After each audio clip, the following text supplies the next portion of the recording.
Good morning, Friday the 29th of May. Pastor Ron Jetter, Immanuel Lutheran Church. I've just come in from outside. My glasses are dark, though those automatic photo gray lenses, they imitate the iris. You probably knew that the iris is designed to close very quickly to limit damage to the retina whenever you encounter bright light. And then it opens up or dilates very slowly. So gradually you'll see my glasses getting lighter. I'm guessing it will happen little by little, although I can see just fine. Thanks for asking. Acts chapter 12 still. Yesterday I looked at some statistics and used as the springboard the execution of St. James by Herod of Galilee. And now verse 6. Remember, we left in verse 5, Peter was imprisoned. Why didn't he kill them both? We don't know, but he killed James and put Peter in prison. It seems that he had plans for Peter. He was going to bring him out in front of a crowd of angry Jews who were very offended by this message that Jesus of Nazareth was the Messiah, that he died and rose again and was empowering these people to preach in his name, that God freely forgave apart from the law, that basically did away with the 613 laws, with temple sacrifice, with all the things that made them righteous before God, that allowed them a tally sheet to know whether or not they're righteous before God. The idea that God chooses simply to forgive, that God doesn't keep a score sheet, was very offensive to them. Herod, of course, was not very religious. He didn't care. He's a half-Jew. He's a pretender. But he's going to milk the crowd. He has to control the crowd. And so he's going to put on a show, probably have Peter scourged, whipped or something. So verse 6, the very night before Herod was going to bring him out, Peter, bound with 2 chains, was sleeping between 2 soldiers, while guards in front of the door were keeping watch over the prison. Suddenly an angel of the Lord appeared, and a light shone in the cell. He tapped Peter on the side and woke him, saying, "Get up quickly." And the chains fell off his wrists. The angel said to him, "Fasten your belt and put on your sandals."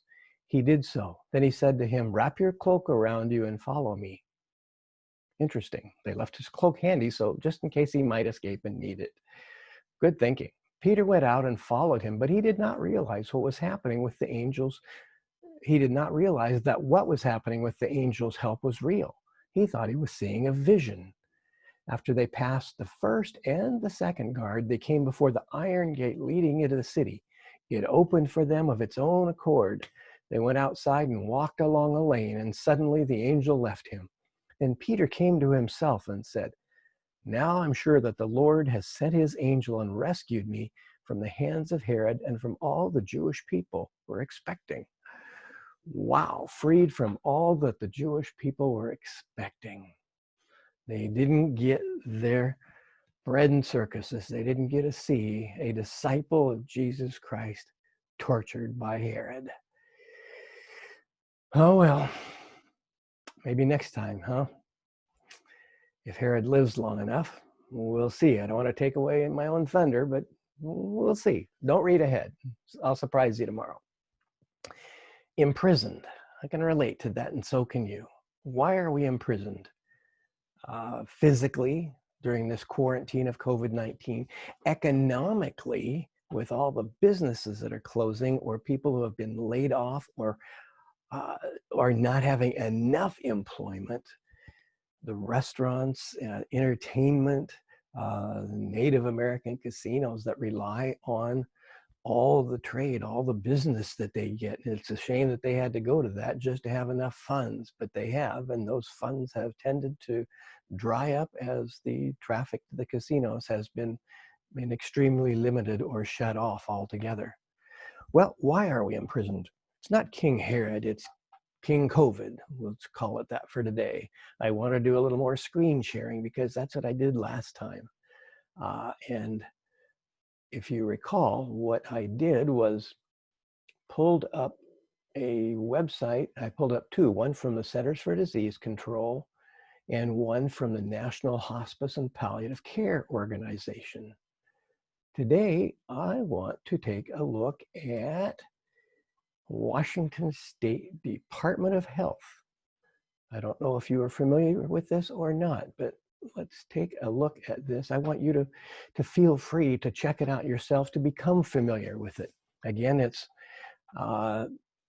doh.wa.gov, or you can put www.wa.gov/DOH, and it'll find it for you.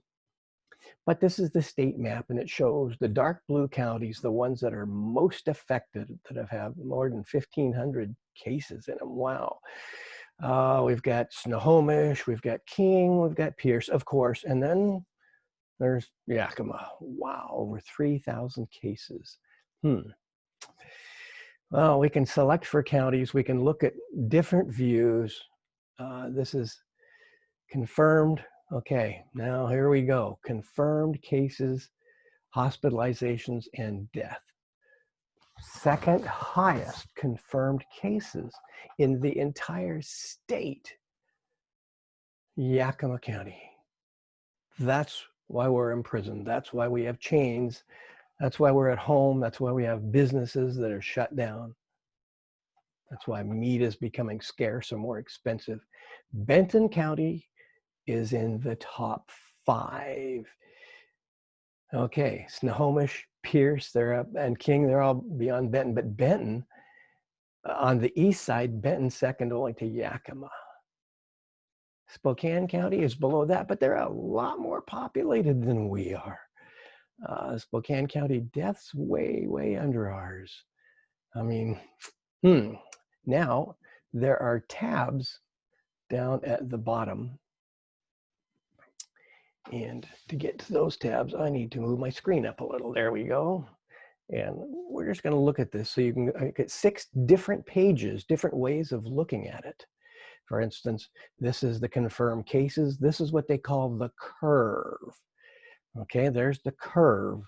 And notice the curve seems to be going downward. If you kind of take the average, this is this week, the gray. It's not yet confirmed enough to put it in blue. So day by day, they say, okay, add that to the dark blue and then add a new gray. It takes about 5 or 6 days, it looks like, for them to confirm all those.